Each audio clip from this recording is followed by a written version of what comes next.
When you're fishing, you do a cast. When you've broken your arm, you wear a cast. Mike Peru is half cast.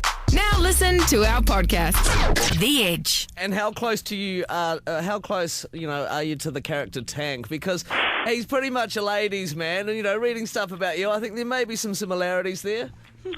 I think Tank is like the bizarro world version of me. Again, growing up with so many sisters, I had one brother but 5 sisters.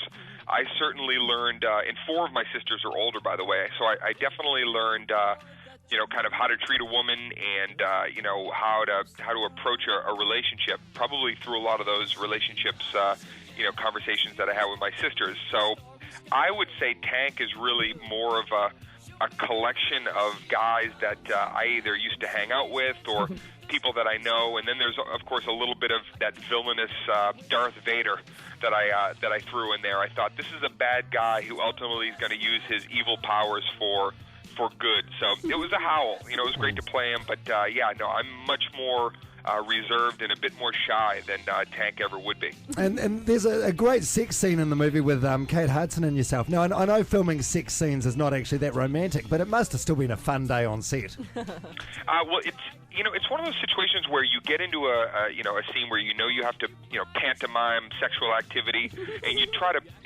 because I'm a classy fella, I always come to the set and I'll chew some gum and I'll brush my teeth a lot and I'll put on body, deodorant, and just really prepare myself. And then I get into, bed with Kate, and she's gargled with rack of lamb before she kissed me. She wrapped herself in some kind of seaweed coat. No, Kate was, the thing about Kate, and we talked about a few other, co-stars that I performed with, but the thing about Kate more than, even the Jessicas or other people that I worked with, she has that real natural funny bone. Her mother, obviously, we know her from her comedies and her personality, and Kate, it was so gung-ho and game to improvise and wasn't afraid to kind of get down and dirty. So I owe a lot to her. She was wonderful to participate in scenes with. With a sex scene like that, how do you avoid getting aroused, or is it just not something that factors into the equation? Oh, no, you absolutely, you go the other way. You purposely, you want to be aroused. It's a nice compliment. No, I heard a great quote from somebody in Hollywood years back. It might have been Kevin Costner, but somebody said to their leading lady before a sex scene, listen, if I get aroused, please don't be offended. And if I don't get aroused, please don't be offended. How's your new house, Dane? Oh, fantastic. Thank you. Yes, I for the first time, many years ago when I first got myself kind of out of debt and made a little money, I bought my mother and father a house. Wow. But I never bought myself one. I ended up living in a really great area in Hollywood for years, and very proud to say, for the first time in my young adult life, I'm a homeowner. And I read on Perez it's an $8 million house. Do you own that, or do you have a big mortgage? No, I own the house, and don't believe the numbers that you're seeing. Of course, everybody's saying different prices, but it's certainly a home that I've been looking for many years. Kind of my dream house, and I'm really enjoying it. What's it got? Give us the audio open home. How many bedrooms? Has it got a pool, a theater? What's it got? No, it's very, I'm from Boston, Massachusetts. I love New England architecture. So it's a modern home, but it has definitely a throwback to my old neighborhood. I really like feeling like I'm kind of close to home, close to my roots. So it's not ostentatious.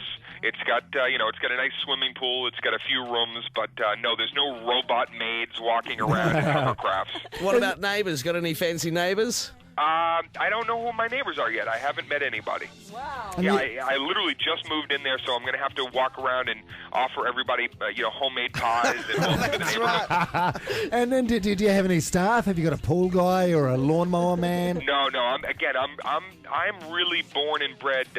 If you know anything about East Coasters, I'm pretty old school, low maintenance. I don't have a posse. I spend a lot of my off time away from performing at home with my family and close friends have a little poker night with a few friends over. But other than that, I'm certainly not, shooting heroin up and standing on the roof, howling at the moon. I live a pretty simple life when I'm not performing. Oh, so the rumor about you having a crystal meth room in your house is incorrect. Oh, well, that is true. Of course, you have to have a crystal meth room for your guests. Are you friends with Ben Affleck? I've never actually met Ben Affleck, no. Oh, okay. I just wondered because, he's a pretty funny guy. He's an actor and he plays poker. Fellow Boston boy, I would absolutely like to go head-to-head and play some poker. I've worked with Matt Damon years ago, who is a really, really great guy. Very cool. Oh, cool. And his boyfriend Ben wasn't hanging around at the time. No, they were not attached at the hip. Yeah. And can you clear this up for me, Dane? Because I've done my research and it doesn't look like this is correct. But somebody told me your brother is David Cook, winner of American Idol last year. Very, very funny rumor that went around. I met David Cook, and of course, my first question is, are we cousins? Are we related? But no, we are of no relation, David Cook and myself. Right. And Dane Cook Day in Boston ran about 10 days ago. What the hell does that mean? What did you get? What did you do? Yeah, that basically means that on September 17th, the city presented me with my own day in celebration of the many years of working in and around Boston, and of course bringing a lot of positive attention back to Boston. So I thought, okay, I'm getting my own day. Maybe I can change some legislation. Maybe I can get in there. Maybe I can pass some amendments. But it basically meant I got a gift certificate to a local restaurant for $50. Awesome. So you couldn't legalize weed or do anything? No, I was trying to make prostitution legal, but no, they basically gave me a nice pat on the back and said, all right, listen, that's the day's over. Hey, Dane, you've got Alec Baldwin in your movie, My Best Friend's Girl, and you've worked with Steve Carell. Which one of those guys is funnier in real life? That is, you know what? I got to tell you something. That's a tricky question because I've been such a fan of both of them for very different reasons. I mean, Alec Baldwin played a scene in one of my favorite dramatic films, Glengarry Glen Ross, which just blew me away, his performance in that. I remember thinking all those years ago, geez, if I ever had a chance to do drama, I'd love to have a scene as wonderful as Alec. So working with Alec because of his kind of dramatic background and abilities, but then Steve on The Office is one of the funniest characters I've ever seen. And I will say this sincerely, he's one of the nicest people that I've ever met in my life and career. He's a real class act and a funny cat. So I'm going to say on and off stage, absolutely Mr. Steve Carell. Wow, wicked.